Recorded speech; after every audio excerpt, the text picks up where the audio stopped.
साल की उम्र में उलगुलान का नारा देने वाले धरती आबा भगवान बिरसा मुंडा, जिनसे पहचाना जाता है आज हमारा झारखंड, जिनसे हमारी पहचान है, जिन्होंने अंग्रेजों के आगे घुटने नहीं टेके और अपने उलगुलान के नारे के साथ अंग्रेजों को घुटने टेकने पर मजबूर कर दिया।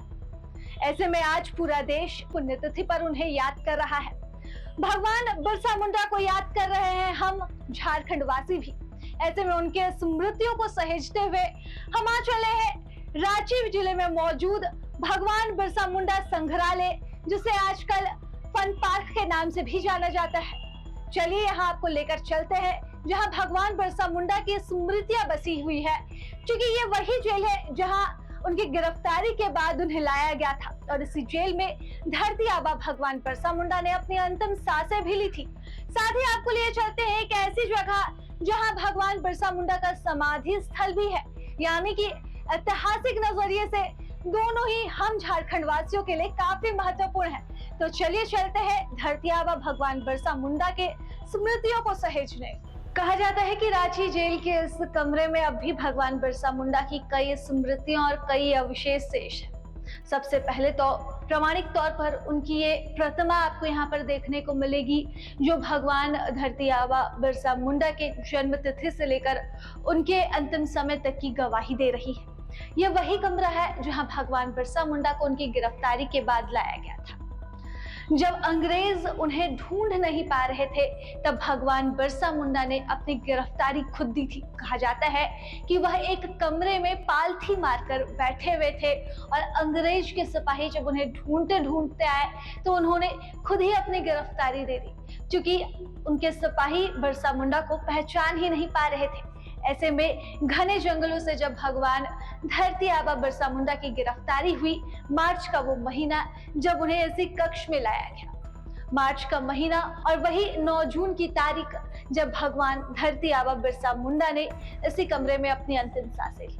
कहा जाता है कि धरती आबा को स्वीट पॉइजन दिया गया था, लेकिन प्रामाणिक तौर पर यह बात सामने आती है कि उन्हें हैजा की बीमारी थी। जेल की प्रताड़ना से वह इतने तंग आ चुके थे कि हैजा की बीमारी ने उनके शरीर के साथ ही उनके सांसें भी छोड़ दी। इसके बाद ही 9 जून को इस कमरे में भगवान बिरसा मुंडा ने अपनी अंतिम सांसें ली थी। चलिए आपको लेकर चलते हैं उन स्मृतियों की ओर जो आज भी इस कमरे में जीवित है।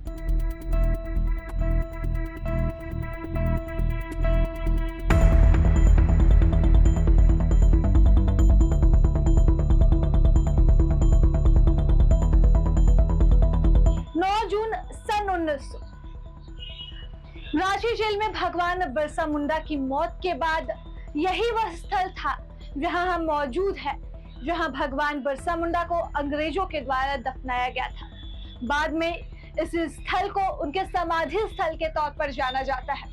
यह स्थान है रांची के कोकर स्थित डिस्टिलरी पुल का, जो है न सिर्फ इतिहास बसता है, बल्कि बसती है कई कहानियां और बसती है कई स्मृतियां, जिन्होंने झारखंड के लिए लड़ाई की, जिन्होंने झारखंड के लिए आवाज बुलंद की। इतिहास के इन्हीं पन्नों को पलटते हुए हम आ पहुंचे हैं बिरसा मुंडा के समाधि स्थल पर। ये स्थान झारखंड के लिए कई मायनों में ऐतिहासिक है। यहाँ पर हर वर्ष मुख्यमंत्री स्वयं आकर भगवान बिरसा मुंडा के प्रतिमा पर माल्यार्पण करते हैं और उन्हें नमन करते हैं। न सिर्फ मुख्यमंत्री बल्कि उन्हें मानने वाले, उन्हें पूजने वाले लोग आज भी इस स्थल को दूर से ही प्रणाम करते हैं। लेकिन फिलहाल आप इसकी वर्तमान स्थिति देख सकते हैं। तैयारियों का दौर अब तक शुरू नहीं हुआ। ऐसे में यही उम्मीद की जा सकती है कि इतिहास के जिन पन्नों को हम समेटते और संभालते आ रहे हैं, इतिहास के उन पन्नों को और बेहतर समेटा जा सके, संवारा जा सके। ये स्थल तो बनकर तैयार हुआ। भगवान बिरसा मुंडा की स्मृतियां तो यहाँ पर अब भी है, भगवान बिरसा मुंडा की प्रतिमा तो अब भी है, लेकिन जो जीर्णोद्धार की आवश्यकता स्थल को थी वो अब तक पूरी नहीं हो सकी है। जिस तरह से बिरसा मुंडा के स्मृति में जेल को जेल पार्क का दर्जा दिया गया, उसी तरह अब झारखंड के लोग चाहते हैं कि इस स्थल की भी साजो सज्जा उसी तरह हो जिस तरह भगवान बिरसा मुंडा को हम सम्मान के साथ झारखंड वासी याद करते हैं। प्रभातखबर.com, विश्वास वही, रफ्तार नहीं।